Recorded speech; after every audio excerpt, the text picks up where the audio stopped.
Good evening दोस्तों। आज सुबह कुछ लोगों ने गुरु पूर्णिमा का जो है वो बधाई संदेश भेजा और बधाई संदेश कुछ इस तरीके से भेजा कि मेरे सभी गुरुओं को मेरी तरफ से गुरु पूर्णिमा की हार्दिक बधाई। जीते रहें, मस्त रहें। मैं सोचने लगा कि ये संदेश मैं कैसे समझूं कि किसी शिष्य ने भेजा है कि किसी गुरु ने भेजा है। जीते रहो, मस्त रहो। सभी गुरुओं को गुरु पूर्णिमा की हार्दिक शुभकामनाएं। मैंने उठ के पूछा, मैंने दिव्या से, मैंने कहा दिव्या तूने तो बोला था कि 24 तारीख को जो गुरु पूर्णिमा है कुछ लोग आएंगे, तो 23 है। तो फिर इस नेहा का जवाब है कि अब गुरु पूर्णिमा भी 2 दिन होने लगी, हर चीज 2 दिन होने लगी। फिर यहाँ पे कुणाल बैठे हुए, कुणाल का कहना है कि आज जो है वो पूर्णिमा है, कल गुरु पूर्णिमा है।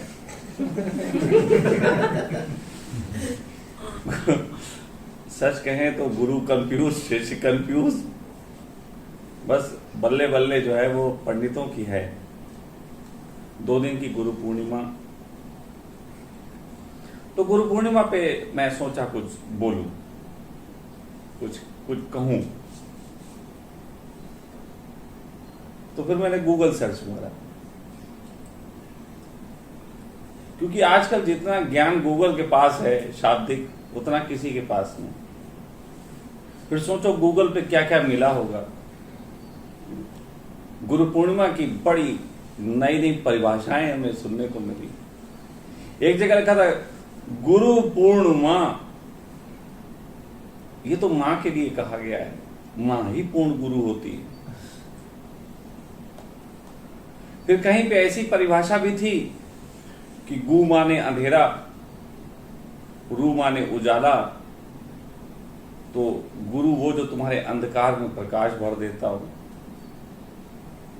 ये तो वैसे ओशो की थी। मैं ऐसी बहुत सारी परिभाषाएं मिली जिसमें पिता को भी गुरु बताया गया। मैं सोचने लगा परिभाषाएं भी शायद समय के हिसाब से बदलती हैं, मतलब के लिए परिभाषाएं निर्मित कर दी जाती हैं। क्योंकि जिसने लिखा गुरु पूर्णिमा मतलब मां ही पूर्ण गुरु होती है, वो खुद स्त्री थी। लड़की इज्जत नहीं करती होगी, बेटा इज्जत नहीं करता होगा, तो उसने कहा मौका है गुरु पूर्णिमा पे थोड़ा समझा दें। जिसने लिखा बाप ही पूरा गुरु होता है, तो उसने भी अपने बच्चों को या सबको समझाने की कोशिश की होगी। आजकल के बच्चे उपद्रवी हो गए। हमारे यहाँ नियति है, इसके पिताजी इस तरीके के मैसेज भेज देते हैं कि माँ ही सब कुछ होती है, गुरु पिता ही सब कुछ होते हैं। दिव्या के भी माँ बाप ऐसे मैसेज भेज देते हैं, क्योंकि यहाँ सब बिगड़ल बच्चे बैठे हुए। तो बहुत सारी परिभाषाएं जो मैंने पढ़ी, तो मुझे एक चीज तो समझ में आ गई कि वास्तविक परिभाषा तो इसमें कोई भी नहीं। तो वास्तविक परिभाषा क्या हो सकती, और आज का दिन क्यों बनाया गया? क्या एक दिन में गुरु आपके जीवन को प्रकाश से भर देगा? आप लोग इतने लोग यहाँ बैठे हुए हैं, बताओ एक दिन में गुरु आपके जीवन को प्रकाश से भर देगा? नहीं। तो फिर क्या हो सकता है, कैसे हो सकता है? बातें तो बहुत अच्छी हैं, बातें बहुत अच्छी हैं, इसे प्रैक्टिकल कैसे उतारो? कल एक बहुत अच्छे बाबा जी हैं यहीं पटियाला के, तो वो भी काफी सारे उनके शिष्य हैं, काफी उनका सम्मान नाम है, वो मुझे सुनते होंगे। तो कल मिलने आए थे, तो वो किसी राजनीतिक से भी मिलके आए थे कल दिन में ही। तो बड़ी अच्छी बात है, कहने लगे स्वामी जी राजनीतिक से जब मिलते हैं तो वो अपने भेद नहीं देता, और किसी संत से मिलो तो वो दिल खोल के रख देता है। तो कहने के मैंने तो जिंदगी में, वो बुजुर्ग थे और बड़ी अच्छी बात कह गए, कहने के मैंने तो जिंदगी में एक अनुभव से गुजरा कि राजनीतिक व्यक्ति भेद नहीं देगा और गुरु सब खोल के रख देगा। अच्छा, ये जो परिभाषाएं लिखी गई गुरुओं के संबंध में, जिसमें गुरु अंधकार दूर कर देता है, गुरु के निकट जाओ तो तुम्हारा बुझा हुआ दिया जल जाता है, तो तुम कितने निकट जाना चाहते हो गुरु के? मुझे तो ये जरा जानना है थोड़ा सा, कितने निकट जाओगे जो जल जाए? हाँ, पीछे साइड में कभी उसको गैसेस बनती हो, उसमें कोई आग आग लग जाती हो तो एक अलग बात है। नहीं तो जाओ, गुरु को टच करके देखो, धक्के मार के देखो। और गुरु से टच होने में अगर तुम्हारा दिया जलता हो तो ऐसा थोड़ी ना, गुरु भी एक आम आदमी है, कई बार रास्ते में लोग धक्का मार देते होंगे तो सबके दिए जल जाते होंगे। कितना कितना आसान है ये सारी चीजें बोलना। अच्छा, फिर गुरु के निकट जाने के संबंध में भी बहुत सारी बातें हैं। कैसे निकट जाओगे? कुछ लोग बोलते हैं स्वामी जी सखा परिवार में हमें रहना है। हमने कहा क्यों रहना है? बोले आपके पास रहने में आनंद है। हमने कहा पीड़ा हो तो सोचने लग जाता है कि रहना है कि नहीं रहना है, क्योंकि यहां तो बड़ा उलटवासी मामला।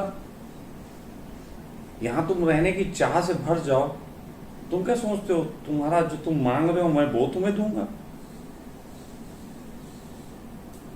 इतने सालों से तुमने जो मांगा है वो मांग ही तुम्हारी गलत है, वो तो दी नहीं जा सकती। मेरा काम तो छीनने का है। मुझे तो एक ही चीज समझ में आई कि छीन लो जो छीन पाओ। और मैं समझता हूं दुनिया में पदार्थ के चल पे बहुत ज्यादा कुछ छीनने को नहीं। पदार्थ के तल पे छीन के मैं कहां रख लूंगा?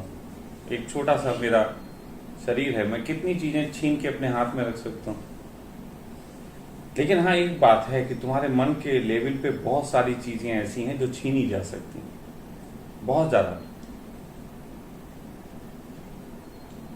वो इतनी है कि तुम्हें छीनते छीनते मैं भी खाली होने लग जाता हूं,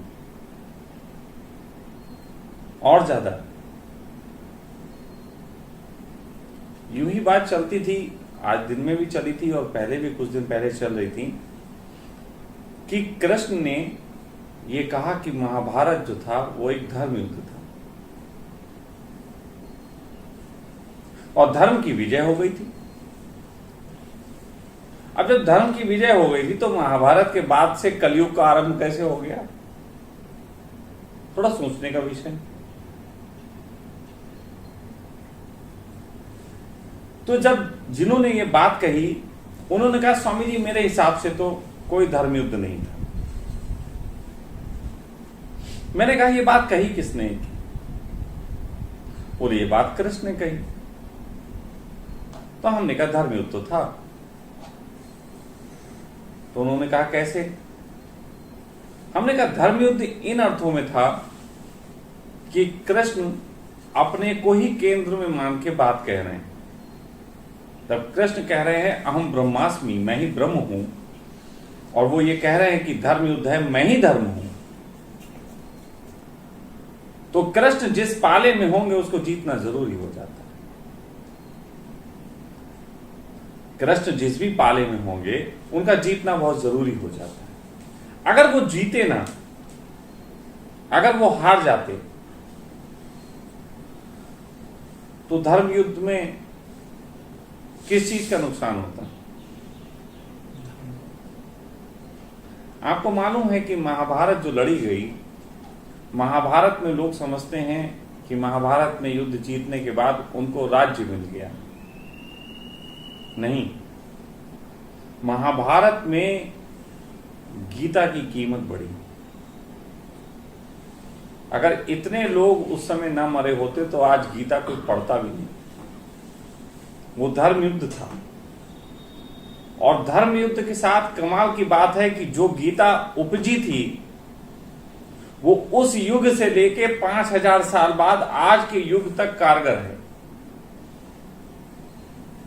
शायद मेरी बात को कोई विश्वास ना करें, लेकिन मेरा मानना है कि गीता को जिन्होंने हजारों बार पढ़ा, कुछ लोग होते हैं कंठस्थ कर लेते हैं, कुछ लोग होते हैं रिपीट पढ़ते हैं, गीता को जिन्होंने हजारों बार पढ़ा उनके लिए गीता गुरु की तरह काम करती है। हर बार एक नया चैप्टर उसमें दिखाई देता है, हर बार एक नया रंग दिखाई देता है। गीता आज भी बहुत कारगर है। आप राम को जो महाभारत बनी थी, आप में से जो मेरी उम्र के लोग होंगे उन्होंने महाभारत शायद मैं समझता हूं 3-4 बार तो देख ही ली होगी, और जितनी बार देखी होगी उतनी बार उन्हें अलग ढंग का उसमें स्वाद मिला होगा। हुआ कि नहीं हुआ? हर बार अलग समझ में आती। गीता भी जितनी बार पढ़ो हर बार नया अर्थ लेके आती। गुरु को जितनी बार पढ़ो उतनी बार नया अर्थ लेके आता है। आज दिन की बात थी, मैं खाना खा रहा था, नियति खाना लेके आई, मेरे पास बैठी, तो मैंने खाना जब देखा तो मैंने कहा कि चावल है, रोटी नहीं है। तो नियति एकदम उठने लगी जैसे मुझे रोटी की मांग हो। कहने लगी कि मैं रोटी, मैंने कहा बैठो। मैंने कहा ये मैंने सिर्फ पूछा कि चावल ही है, रोटी नहीं है। तुम कह सकती थी नहीं है, मैं बना के ले आऊं। ये जो ओवर रिएक्ट करते हो ये अच्छा नहीं होता, ऐसा नहीं करना चाहिए। मैं चावल है तो चावल खा लूंगा। फिर मैंने पूछा, क्योंकि मैंने बोला था कि अचार ले आना, तो मैंने देखा अचार है, अचार नहीं है। तो फिर नियति बैठी रही। मैंने कहा बैठी क्यों, अचार लेके आओ। 5 मिनट के अंदर 2 किताबें पढ़ने को दी। अब कोई कहे कि मेरी एक किताब पढ़े और फिर उसके बाद सो जाए, अभिमन्यु की तरह मां के पेट में अक्सर होता है। मेरे पास लोग बैठ के सो जाते हैं, गुरु के गर्भ में नींद आ जाती। कुछ लोग रिलैक्स पाते हैं, उन्हें नींद आ जाती, वो आधा ज्ञान पढ़ पाते हैं। अब सोचो मेरी नियति के द्वारा कही गई आधी बात कि नहीं है तो कोई बात नहीं, ये कोई सुन लेंगे हरामखोर टाइप के लोग, वो बैठे ही रहेंगे, वो कहेंगे ये तो बहुत अच्छी बात बता दी कि गुरुजी ने उठ के जाने ही नहीं है। और जो बात की बात सुन लेंगे वो भागे दौड़ते रहेंगे हमेशा, वो कभी शांत नहीं बैठेंगे। लेकिन मैं कब शांत बैठा लूंगा, कब मैं भगाऊंगा, ये मेरे मूड के ऊपर, ये मेरा धर्म युद्ध है, इसे मैं अपने तरीके से लड़ूंगा। कौन सा शस्त्र मैं कौन उठाऊंगा। अब सोचो तुम, महाभारत चल रही है और अचानक अर्जुन दौड़ा दौड़ा आता है सुदर्शन चक्र लेके। अब आप ही लोग कंफ्यूज हो गए, अर्जुन और सुदर्शन चक्र। अर्जुन के पास तो सुदर्शन चक्र था नहीं। अर्जुन को तो हम जानते हैं कि तीरंदाजी करता था। अर्जुन को तो तीरंदाजी करते देखा ना हमेशा, कि तीर चला रहा है, लेकिन कोई युद्ध में भरोसा कि कृष्ण कहें कि अर्जुन मैंने तो कहा है शस्त्र नहीं उठाऊंगा, लेकिन ये ले जा, तू चला ले। फिर ऐसे मौके आए नहीं, आ सकते थे। मैं तो नई नई थोड़ी सी आपको बता रहा हूं बातें, कुछ भी हो सकता था गुरु की संगत में। अच्छा, अगर वो ऐसा कर देते तो हम उन्हें फिर कहते ये तो छल कपट कर रहे हैं। ऐसा क्यों होता है कि गुरुओं के संबंध में ये बड़ी बातें उठती हैं कि ये छल कपट कर रहे, ये ऐसा कर रहे, ये वैसा कर रहे। शिष्यों के संबंध में कोई बात ही नहीं उठती। अभी जैसे मैं एक बात कहने वाला हूं कि ये गुरु पूर्णिमा है। गुरु पूर्णिमा में सबको पता है कि गुरु को लोग चढ़ावा देते हैं, ऐसा सनातन चला आ रहा। मैं मान लेता हूं कि आजकल बड़े भ्रष्ट गुरु होते हैं, लेकिन सबसे पहले कब होते होंगे भाई? सबसे पहले जब ये परंपरा चली होगी कि गुरु को कुछ जाके दे के आओ, चढ़ा के आओ, तो जब ये परंपरा चली होगी तब तो शुद्ध होगी। मैं उस शुद्ध परंपरा का पालन करते हुए अपना अकाउंट नंबर दे देता हूं और लोगों को बोलता हूं कि भाई इसमें भिजवा देना पैसे। अब जैसे मैं ये कहूंगा लोग देखो गुरु जो है वो, ये तो पैसे कमाने के लिए गुरु हो रखे हैं। अच्छा एक बात बताओ, आप मेरे पास इतनी दूर से आए, आप बंबई से आए, आप पूना से आए, कोई कहीं से आया, कोई झारखंड से आया, कोई पटियाला पड़ोस से ही आ गया। और ये सब जो लोग आए, अब ये लोग यहां आते और फिर पता लगता दिव्या कहती स्वामी जी तो ऑफिस गए हुए हैं।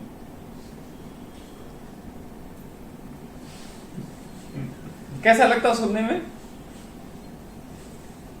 या ऐसा कहा जाता कि दुकान खोलने गए, दुकान पे माल नहीं है, डबल रोटियां खत्म हो गई, मार्केट से लेने गए। अच्छा लगता? तुम्हें ये अच्छा लगता कि तुम्हारा गुरु डबल रोटी बेचे? नहीं अच्छा लगता। तो अपने गुरुओं की जीत के लिए शिष्य कभी कभी इकट्ठे होते हैं।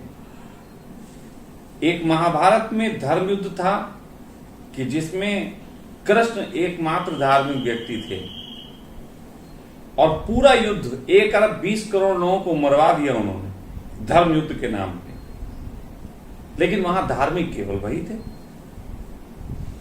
इतने लोगों से तीर चलवा दिए और इतने लोग लड़े, मर गए, शिद्दत से मर गए धर्म युद्ध की वजह से। सच बात तो यह है कि गुरु से तुम्हें अगर जुड़ना है, निकटता से जुड़ना है, ये बात गहरे में सत्य है। हो सकता है कोई इसको समझे, कोई ना समझे। गुरु से गहरे में जुड़ने का ढंग नहीं होता कि तुम उससे आशीष मांगो।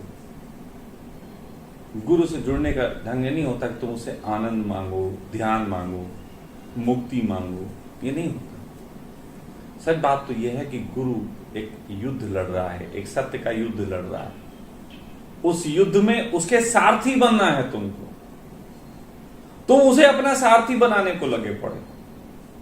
तुम्हें तो गुरु यहां की कृपा हो जाए तो काम हो जाएगा। और वो कह रहा है कि मैं धर्म युद्ध लड़ रहा हूं, इसमें तुम आओ सारथी बनो। और जो ये बात नहीं समझता वो गुरु से जुड़ नहीं सकेगा। मैं कई बार इस बात को कह चुका हूं पहले भी कि बहुत लोग मेरे पास आते हैं इसलिए कि आश्रम बन गया है, आ जाओ। जब आश्रम नहीं होता तो कहते अब कहां आएंगे, सुविधा ही नहीं है कोई।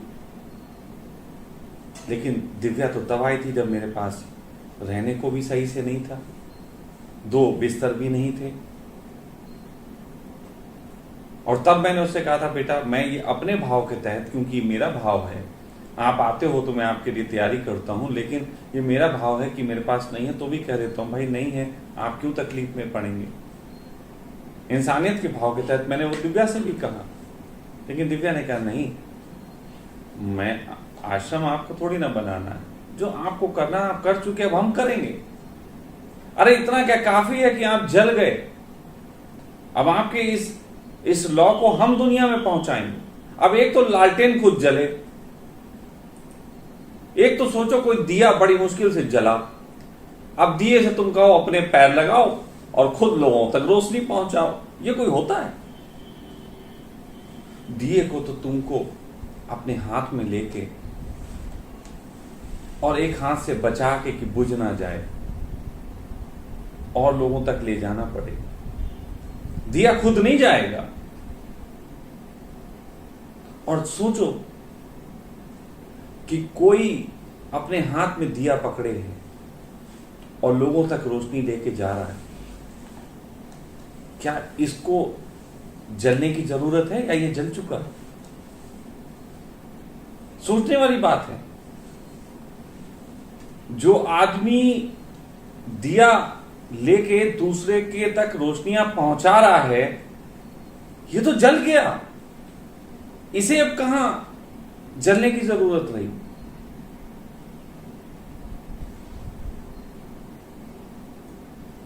ये बहुत अच्छी बातें हैं जिसमें गुरु आपका अंधकार दूर कर देता है, ये सब, लेकिन नहीं, गुरु आपका अंधकार दूर नहीं कर सकता। गुरु आपको आकर्षित कर सकता है, जैसे विपरीत का आकर्षण होता है। ऐसे आप अगर अंधेरा हो तो उजाले की तरफ आकर्षित होगे। आप अगर पीड़ा में हो तो आनंद की तरफ आकर्षित होगे। तो इतना काम करता है कि आपको आकर्षित करे। फिर आकर्षण में भी दो तरीके की बातें होती हैं। एक हो आकर्षित होके आ गए कि हम भी ऐसे हो जाएंगे, और एक होते हैं कि आकर्षित होके आए लेकिन फिर उसके बाद खो गए। वो थोड़े से कुछ प्यारे होते हैं जिनको ढूंढने के लिए हर गुरु अपनी जिंदगी इस दुनिया में बिताता है, जिस दुनिया में जीने का कोई मतलब नहीं। उन थोड़े से प्यारों की खोज में एक आदमी जिंदा रहता, नहीं तो जगत की कुछ भी चीज उसे नहीं चाहिए। मैं पिछले कई सालों से जब जब अपनी कोई बात कहने के लिए उठा, कुछ मैंने सोचा एक आयोजन के रूप में अपनी बात कही जाए, तब तब ऐसा हुआ कि बहुत लोग खींचे पास में। उनको लगा कुछ बड़ा हो रहा है, अब यहां पे मलाई लूटने का वक्त है। फिर उसके बाद जब वक्त गिरा वो भाग गए। ऐसा बहुत बार हुआ, लेकिन मैं हमेशा लड़ता रहा, अपने तरीके से चलता रहा, क्योंकि मैं उस हाल में भी वैसा ही था जैसा इस हाल में हूं। मेरे अभी 30-30 साल 40-40 साल पुराने दोस्त आए यहाँ पे, इन लोगों ने देखा, वो सब यही कहते हैं कि ये तो पहले भी ऐसा था, आज भी ऐसा है, ये तो ऐसे ही था।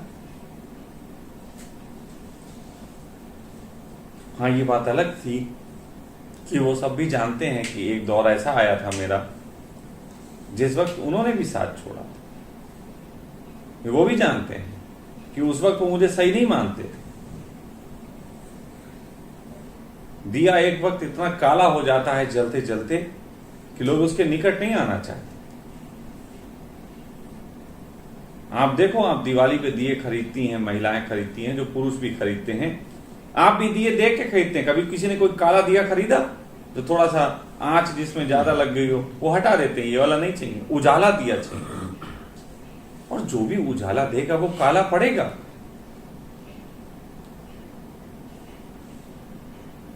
गुरु पूर्णिमा कोई एक दिन का खेल नहीं है।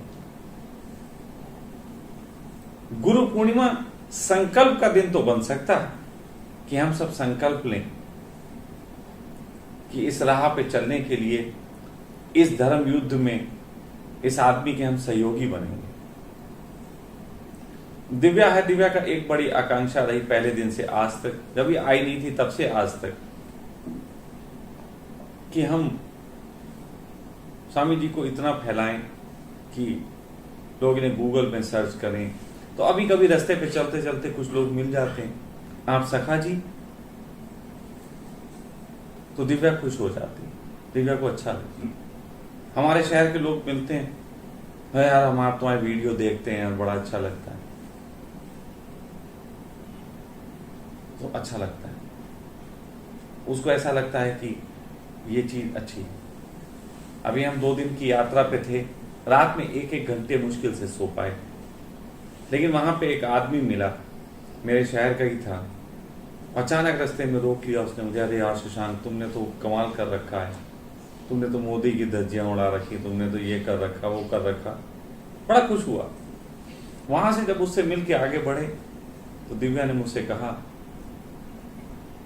कहने के वैसे तो मैं सोच रही थी जाके आराम करूंगी, थक गई हूं बहुत, लेकिन इस आदमी से मिलने के बाद लगा कि नहीं, अभी आराम करने का वक्त नहीं, काम करना।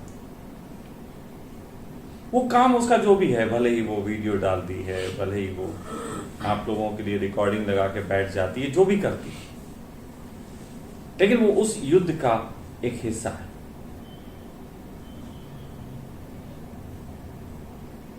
धर्म युद्ध कोई भी हो, वो धर्म युद्ध के नाम से नहीं होता, उसका कोई केंद्र होता है। धर्म युद्ध आप बनाते हो, आपकी चाह, आपकी सोच किसी भी बात को, किसी भी युद्ध को धर्म युद्ध बना सकती, और मक्कार युद्ध भी बना सकती। हम कई बार ऐसे लोगों को भी अपने यहाँ निमंत्रण देते हैं, आने देते हैं, जो बिल्कुल वाहियात टाइप के भी होते। एक दिन दिव्या ने मुझसे प्रश्न किया कि स्वामी जी, इस तरीके के लोगों को भी आप आने की परमिशन दे देते हो जानते हुए। तो मैंने कहा इनसे एक बड़ा लाभ है। लाभ क्या है? हमने कहा इनसे लाभ यह है कि तुम लोगों को थोड़ा सा अवेकनेस बनी रहती। अब यहां सारे संत इकट्ठे हो जाएंगे तो तुम लोगों की परीक्षा कौन लेगा? एक आध आ जाता है उपद्रवी, तो तुम लोगों का थोड़ा सा रगड़ना हो जाता है, थोड़ी सी तुम्हारे चाकू में धार तेज हो जाती है। बने रहना चाहिए, नेगेटिविटी बनी रहनी चाहिए। समाज में भी डेवलपमेंट का एक नियम है कि जब तक चोर रहेंगे तब तक कानून तरक्की करता रहेगा। आप में से कोई वकील हो तो समझ सकता है इस चीज कि जब तक चोर रहेंगे कानून को नए नए नियमों के निर्माण के लिए समझ मिलती रहेगी। और सभी अगर चोर खत्म हो गए, सारे ही अपराध खत्म हो गए, तो सबसे पहले जो मरेगा वो कानून होगा। वो मर जाएगा। भाई गुरु जी की वैल्यू तो तभी है जब तक लोग सोए हुए हैं। सब जाग गए। सोचो, सब जाग गए, गुरु पूर्णिमा किसको कहोगे? नहीं, फिर किसको कहोगे? फिर किसका फोटो डाल के पोस्ट डालोगे? और फिर कौन तुम्हारी पोस्ट लाइक करेगा? सोचने का विषय है, ये मजाक नहीं है। हाँ, ये बात अलग है कि जिन अर्थों में कही जा रही है मजाक लग रही होगी। मेरा मानना है कि सत्य का इतना अपमान हुआ है या सत्य इस समाज से इतना विदा हो गया है कि जब जब सत्य बोला जाता है हमें हंसी आती है। आप कपिल शर्मा का शो देख लो, राजू श्रीवास्तव को सुन लो, ये सब वही बातें बोल रहे हैं जो बिल्कुल सत्य होती हैं। राजू श्रीवास्तव को देखो, वो किसी वर्णन करता है किसी बारात का कि आंटी खड़ी हैं, लहंगा पहने ऐसे उठाए, फिर पड़ोस से एक अंकल गुजर गए, फिर ऐसे करके देख रही हैं। वो सब आप हंसते हो, वो सही वर्णन कर रहा है, वो सब होता है। अच्छा, वो झूठ बोलता है? वो ऐसे करके एक अगर वर्णन ऐसे करके करे कि एक बारात में मैं गया, वहां पे ऐसे करके एक महिला ने अपना लहंगा उठा ऐसे ऐसे किया, वो उड़ गई, हंसी आएगी? ये क्या हंसने वाली बात? ऐसा होता ही नहीं। सत्य पे हंसी आती है। मैं इस चीज को बता देना चाहता हूं स्पष्ट रूप से कि जो लोग ये समझते हैं कि आज के दिन कोई गुरु का आशीष बरसता है, कोई गुरु विशेष एक ऊर्जा क्षेत्र डेवलप होता है। एक तो ऊर्जा का बहुत चूतियापा है भाई जगह। मैं तो दुखी आ गया हूं। लोग आते हैं मेरे पास, कहते हैं कि वो स्वामी जी कुछ ऊर्जा महसूस नहीं हुई, या किसी को हो भी जाती है। ना तो मैं हो करवा रहा होता हूं, ना मैं ना करवा रहा होता हूं। जैसे कुछ लोग आते कहते स्वामी जी बस आपका आशीष है, बड़ा काम धंधा अच्छा चल रहा। और मैंने कहा मैंने दिया ही नहीं, तुम्हें लगा कैसे?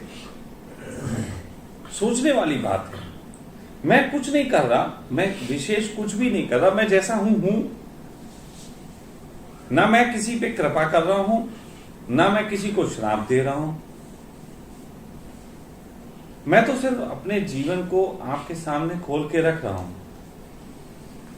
मेरे पास मेरे जीवन के अतिरिक्त देने को आपको कुछ है नहीं। वही एक संदेश है जिसे आपको दे देना चाहता हूं।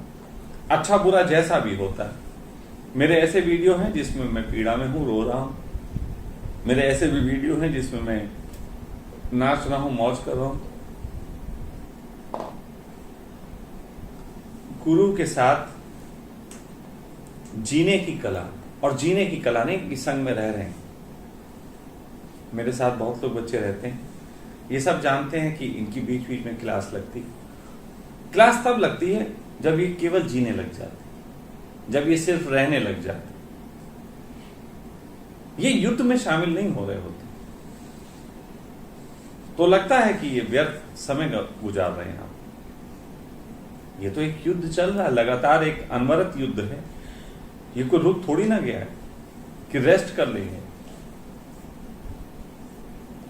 बात सीधी सी है कि अगर आप चाहते हो कि गुरु के निकट आओ ताकि जल सको, तो उसका कोई तरीका नहीं है कि एक दिन गुरु के साथ रहते रहते तुम एनलाइटेड हो जाओगे। नथिंग। बुद्ध की बात सुनो।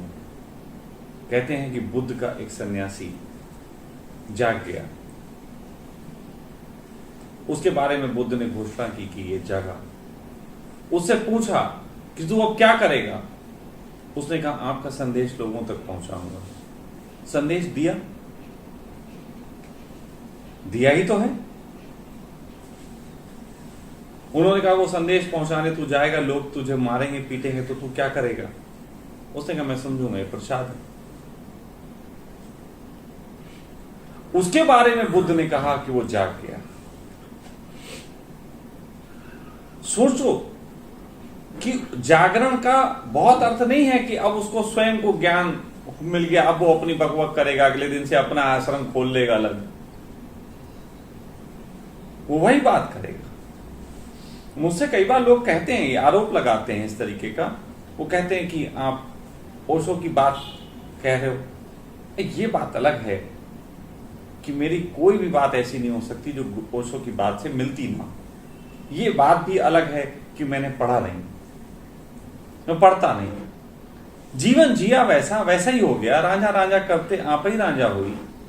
लेकिन आप कोई कहे इसको कि तुम ओशो के नाम पे धंधा कर रहे हो, तो भी मैं राजी नहीं होता, क्योंकि धंधा मैं अपने नाम पे कर रहा हूं, दुकान मैंने अपनी खोली हुई है, माल मैं वही सच्चा वाला बेच रहा हूं। अगर तुम्हें ओशो को ही सच्चा लगता हो तो या तो बोलो तुम ओशो की बात इतनी गंदी है किसी से कही नहीं जा सकती। अगर ओशो के नाम पे हजारों करोड़ों सन्यासी बर्बाद हो गए, अपना घर बार छोड़ के त्याग करके बेच के कितने बर्बाद हुए, तो अगर एक आध सखा बन जाता है तो आपत्ति नहीं होनी चाहिए। मैं मिसाल हूं। ओशो सन्यासियों को कहना चाहिए कि हमारे गुरु ने केवल बर्बाद ही नहीं किया, सखा जैसे देखो बने भी हैं। एक एग्जाम्पल सेट कर रहा हूं मैं। अगर किसी को यह लगता है कि धंधा है, मैं अभी थोड़ी देर पहले पोस्ट डाली थी तो एक लड़के नीचे कमेंट किया, बोला आपके इसी तरीके के फोटो देख के हमें लगता है सखा क्या जिंदगी जी रहे हैं, हम मरे जा रहे हैं ऐप डाउनलोड कर करके, सखा जिंदगी जी रहे हैं। तो सच बात तो यह है कि लोगों ने मेरे महल के शिखर देखे, इसमें जो नींव के पत्थर हैं वो उन्हें नहीं पता। एक लंबी गहरी खुदी हुई नींव है जिसमें खून पसीने की और साहस की और संकल्प की सभी तरीके की ईंटें मैंने डाली। हाँ, उस पे एक इमारत मजबूत हो गई, तो जाके कुछ मैं आज जी रहा हूं ऐसा। और ये भी केवल ऐसे ही नहीं, इसके बीच में भी कितनी पीड़ाएं हैं, कितने ऐसे प्यारे हैं मेरे जो फांसी का फंदा लिए घूम रहे हैं, बस मेरे गले में डाल नहीं पा रहे। मेरे प्यारे बोल रहा हूं।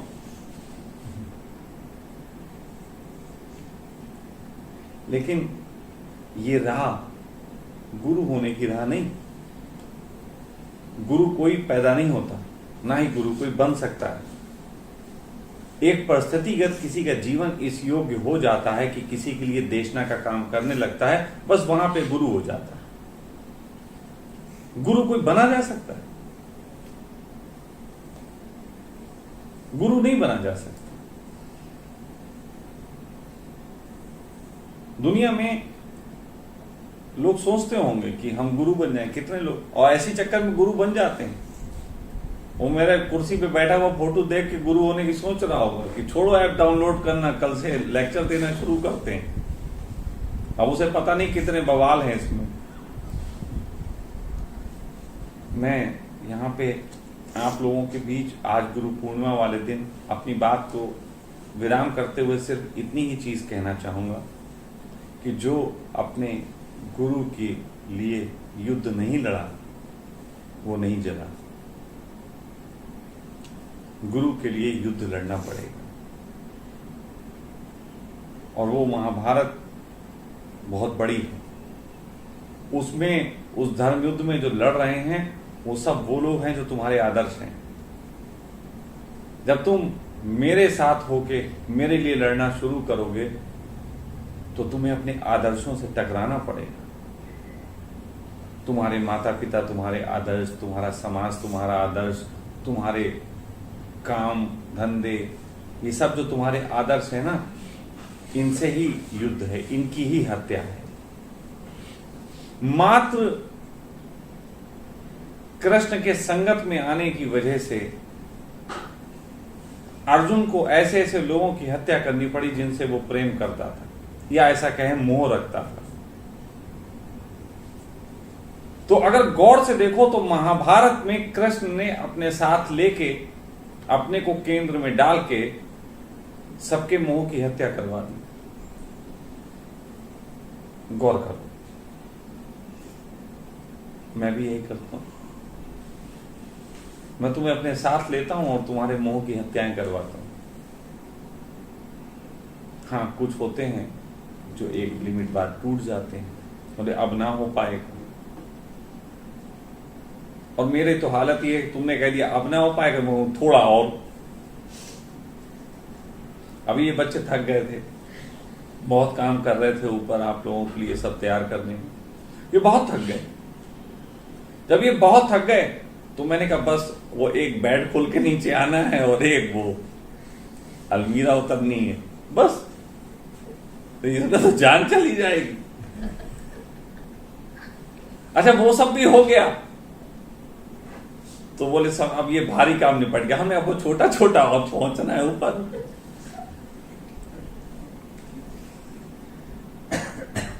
तुमने ना करी, हम कहेंगे अब यही करना है, और तुम उसी में लग गए। जैसे सीताराम जी लग जाते हैं बिल्कुल मजदूरों के साथ, मजदूरों की तरह। तो सीताराम जी चिल्लाता हूं, बस करो यार, तुम मजदूर हो क्या, बेइज्जती करवाओगे क्या हमारी। ये बात भी बड़ी समझने वाली है, बिल्कुल नियति वाली घटना। ये रोटी लेने के लिए मना कर दिया लेकिन अचार जरूर लेके आओ। तो ये बड़े खेल हैं, और ये खेल आप दूर से नहीं सीख सकते। मेरी कोशिश रहती है कि मैं सखा की पाठशाला में अपने बहुत सारे रूप, बहुत सारी बातें उजागर करूं, लेकिन फिर भी दूरी रह जाती। मैं चाहता हूं कि इंसान, जैसे वो लड़का आया सुबह, मैंने उससे कहा कि यहां आए हो तो यहां बैठना नहीं, बैठ के कुछ नहीं पाओगे। तुम रेस्ट करके चाय के वक्त पे चाय पी ली, खाना के वक्त खाना खा लिया, फिर गुरुजी एक बार आगे प्रवचन देगा, इससे तुम्हें कुछ ना मिलेगा। यहां मिल सकता है कि थोड़ा सा किचन में बर्तन धो लिए, थोड़ा सा गप्पे मार ली, थोड़ा सा नाच लिए, थोड़ा सा कुछ कर लिया, इससे मिलेगा। क्योंकि मैं शिक्षक नहीं हूं, मैं शिक्षक नहीं हूं जो मैंने पढ़ा है वो तुम्हें पढ़ाऊं। मेरे पास पढ़ा है कुछ है नहीं, मेरे पास तो स्पॉन्टेनियसली जीवन है। मैंने कहा ना कि अगर मैं युद्ध में होता, कुरुक्षेत्र में कृष्ण की भूमिका में, तो मैं अपना सुदर्शन साइड से दे देता अर्जुन को, तू चला ले। हाँ, मैं कर सकता था।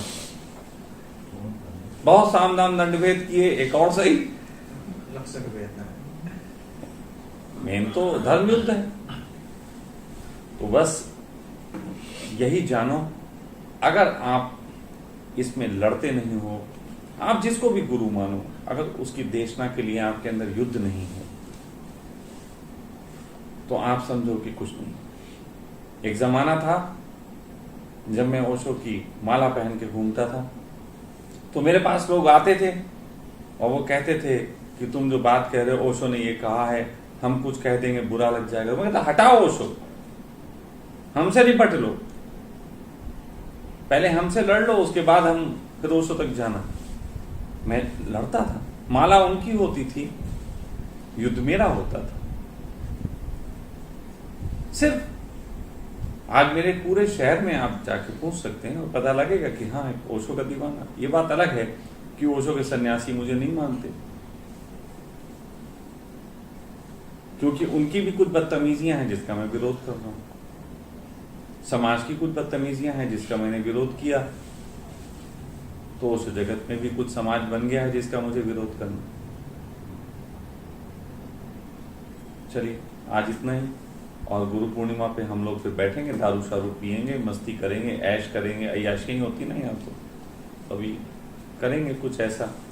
ये जो वीडियो देख रहे हैं ना, इन लोगों को भड़का रहे हैं वो